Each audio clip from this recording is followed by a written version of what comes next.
All right. So we heard a lot about different growth hack, about account-based marketing. We heard about steps, how to move an enterprise customers, how to do the videos, how people have been acquired, and how different cultures merge. So we heard a lot about that, and it all comes down to a buyer. I was a buyer, okay? I was a seller for 20 years. I was selling to different big, small accounts, to different partners. But the real magic happened when, after 20 years, I went on a buyer side in an enterprise company, and I really thought that I know it everything, you know, that this buying is so simple. The decision making is just, you know, you just have to have guts and know what you want, and you will buy. But then when I was sitting in this big hall with a lot of stakeholders, my colleagues, you know, from finance, from security, from IT, from, you know, guys from controlling, it was like the double sell I need to do for every project I want to take in and transform the company. So the real selling actually started when I was inside. And this is what this, let's say, short talk will be about. And it's important for founders because I work with founders for quite a long time right now. And I see the same mistake all over and over again. And I learn them on the other side of the table. When they start pitching to me, yeah, when they start persuading. So how many founders do we have in the room? All right. Do you love your product? Usually, when people ask this, and I've been in the rooms when people ask this, they said, go out. It's not about you and your product. It's about the buyer. Yeah? Because if the buyer will not buy, and if I go back, you will just have a hobby. So let me go back here, the talk that I will present to you about buyers. And this is something, even though you are tech guys, the builders, or whoever you consider yourself to be, you're doing this for somebody else. Yeah, like having a wife or a husband. You have to think about them, not you, not your baby, not your product, but them. Yeah, this is this talk that I will tell you today. So as I said, I've spent years on both sides of the table, and this is the learning moment that I see that founders come and pitch, while we buyers are afraid to make decisions. There are many reasons why we don't make decisions, and you are not helping us to feel confident, make sense. Okay, so your job is actually not to pitch perfect, but to help us make sense of decision that we will make. Okay, that's a little bit about me, but my first lesson is don't talk about you, nobody cares. So let's move to the content. And we saw some of those numbers, and it's true. 86% of the deals in enterprise B2B actually stall. Not because the product isn't good enough. Yeah, because people are afraid to make decisions because they didn't make sense. You didn't help them make sense. And that's why also, on the other hand, as you can see, 40 to 60% deals are lost to no decision. You know, nothing happened. They continue to do as they did before. We didn't help them, aware of the risk of doing nothing. We didn't move them forward because it was easier, more convenient for them to stay as they are.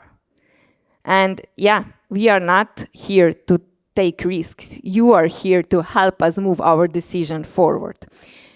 So if I move here and you see, okay, you see this table, yeah, that's us, buyers, the finance, the HR, all of us that would like to have a decision without fear of failure, yeah, and what are the 5 forces behind that you have to understand when you will prepare a pitch? If you recall back the David's presentation, he was doing you the stakeholder map. And he was actually presenting you that we have to talk to different stakeholders in the room. You, as a seller, you have to show us how to do it. Because people in the room, in the buyer's room, they were never trained to sell, and they need to sell to each other in order for the project to move. So one of the forces behind this is that you get, okay, so now I'm doing something I shouldn't do. Yeah, all right. So you get only 70% of the buying time, not the whole time. So if I'm the IT or CIO and you come to me sell some tech, you will have 70% of my buying time with you and your other vendors. Yeah, and the rest of the buying time, not hiring, firing, not my regular job, will happen in async communication in the halls where people are actually meeting. So in the rooms that you are not there, you only have a friction of time. The second thing is that buyers right now, we are overwhelmed with all the information that we can find, with all the LLMs around, with all the white papers and case studies and videos that you are producing, the content that is produced, we are overwhelmed. That's the second one. The third one is that, as we heard before, there is a tendency for consensus buying decision. So there are more and more decision makers in the room, on average 13 in B2B. This doesn't mean that all of them have the economic power, but they are influencing. Imagine if you're selling cybersecurity, there is the CISO, there are the engineers, there's the IT, there is the compliance, there is the finance, there is the procurement, and I can go on and on and on. And they all need to nod along. So that's another thing. And there is a fourth force. No decision is the primary outcome. We saw 40 to 60% is no decision. Let's stay how we are. Yeah, the deals are stalled, people are ghosting you. Why? Because we have this fear of failure. What if I do something wrong? What if, the project that I will bring, or the technology, or oh my God, the startup that I will bring into the existing environment will fail? Whose fault will this be? And this is something personal going around when you think about your buyers, how they make decisions. And there is the last force, is actually that according to some researches in tech, people really regret many of the decisions they made with any software they bought, or any hardware, or any tech stuff they bought. That's why we usually don't go for the best solution, but for the most defensible one. So you probably heard this message, or at least some of you did, that nobody was fired by choosing IBM or SAP, because this is something which was proven many times. But what if I take a startup solution? I can get fired. So this is something which your buyer environment is dealing with and you are part of. So just to summarize how buyers actually make these complex decisions, I summarize it into 3 transition phases. Yeah? So try to focus one of your champions, and I really hope you don't talk to one, that you made your stakeholder map in B2B sales organization. So first of all, if I'm your champion, after our meetings end, or even better during our meeting, I need to interpret in my language that this will make sense for me, for my organization, for my employees, for my investors. So I need to make sure I understand it, why I would do that. Then I move to another transition phase, which is align. So as we heard, there are different stakeholders. We need to align. How do we understand the problem?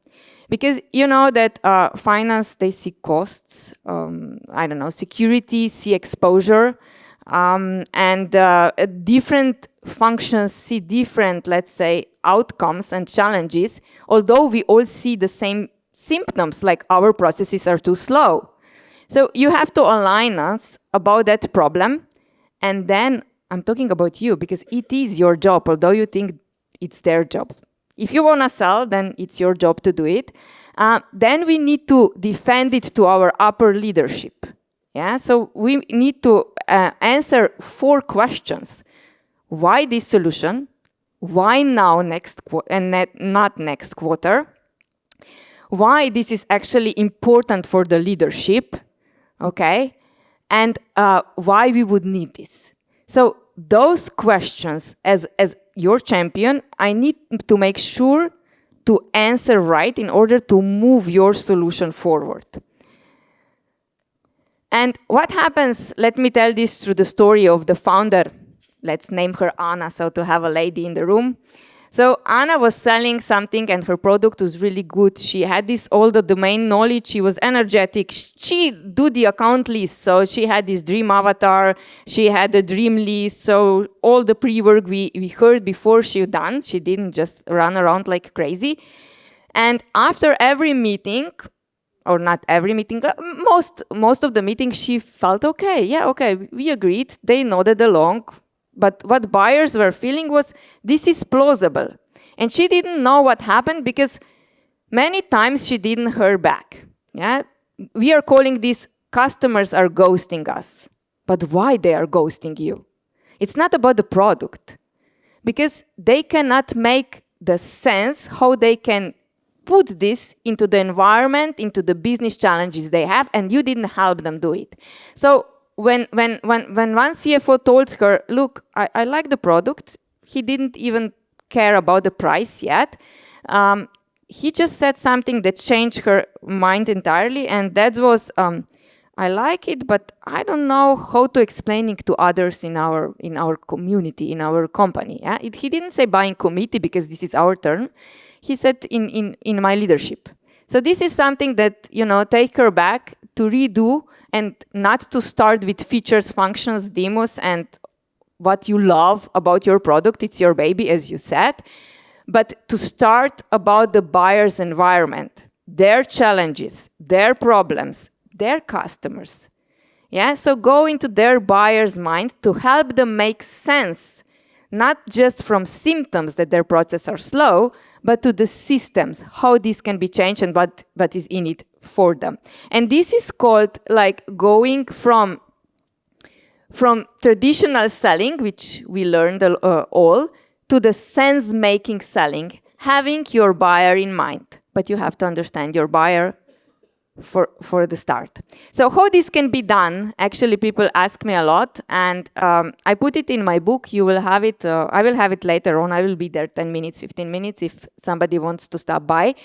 And I put it together from the founder perspective, not from, the sellers in enterprise, because we were trained how to sell. We spent, 3 times for 3 weeks training how to sell in the enterprise customers, and this continued to happen for 20 years. So this is for founders who are actually eager to build product, not to sell. So I put it into 7 steps, how the buyers are buying, how we are making decisions to help you prepare your discussion. And to pause you a little bit, please start asking about us. We don't care about you. Sorry to say, but that's true. Yeah. So there are seven stages that I would like you to encourage. And first is, I will be really brief because it's a little bit theoretical, but the basic is you have to make somebody comfortable to talk to you, so feel safety and not pressured to move forward. Then once you meet this, let's go into their language. Yeah, don't talk about your terminology. Let's start to understand their business challenges, their business problems. So there is understand, so you will decode what's going on. And now you have a chance to disturb. Yeah, so now you have a chance to show them what changes they can expect by going for you in their language, because now you speak their language. Yeah. So if somebody knows the challenger methodology, the challengers do this immediately. So in the second step to challenge the customer, but this is too pushy. And for startup founders, because you don't build trust as quickly as, the IBM have it. So let's do step by step and then try to disturb it. What does it mean for them? And afterwards, we reframe this, we make clarity, because as we know, people actually are confused. As I told you, there are so many people, so many informations around. So let's make some clarity and reframe that the stakeholders are on the same page. And once we have stakeholders on the same page, we can move to build agreement what solution we will bring in order to move their cases, their customers, their profits, their revenue into better stages. And once we align the stakeholders and make the agreement, we can move to prioritize. So why now, not next quarter? This is very important because you are running out of money. So and you have to have this answer. And this is also the question that you will not push them for urgency, because you will drive them, guide them step by step. Now they will feel the urgency. Yeah, now you will have the answer why now, not next quarter. And then the last step, which also people miss, is actually to mobilize to help your champion defend you in the rooms when you are never in. So you remember you have only 70% of the time of one champion, not the whole stakeholder map. So here you will do the double sell. You will equip your champion to be trained as a seller, yeah, in order to move inside these big holes and help you move forward. And why this is important, I will go brief, is because there is a confidence crisis, as we heard, too much information, internal misalignment, and personal risk. So what founders do wrong, and where I see founders still doing mistakes, which is good because we learn, is actually when we feel that the deals stall, so they don't move and customer ghost us, we push. You go with, with more information, with more follow-ups, with more urgency, with more explanations. But, remember, if your lady come home and put in you a lot of information, you go back of, okay, slow down. And this is how buyers feel, yeah, because of everything what I told you. So what I want you to do is to move their thinking from the symptoms thinking what is wrong, like, we need automation, our processes are slow, translate this into their language, into system thinking, what is wrong, and this is your solution coming in, and help them answer those 4 questions. Why now? Why this approach? Why this investment? And why I, as your champion in the company, can defend this solution and not be exposed by the leadership. So feel safe. Okay? So this is the last phase. If you skip to the last, you are wrong. Yeah, so go step by step. You will be pushy. But just to summarize, speak their language, learn their language, help them do defensible case, and pressure test your champion. Don't tell him, look, how will you sell this to your leadership? But ask him or her the questions. Who is there that is usually pushing up? What are the challenges they see before? How they would like to solve that? You see, there are no functions, no feature, nothing in my questions. It's just about them and their business. And you will prepare your champion to do the sell in the rooms where you are never in.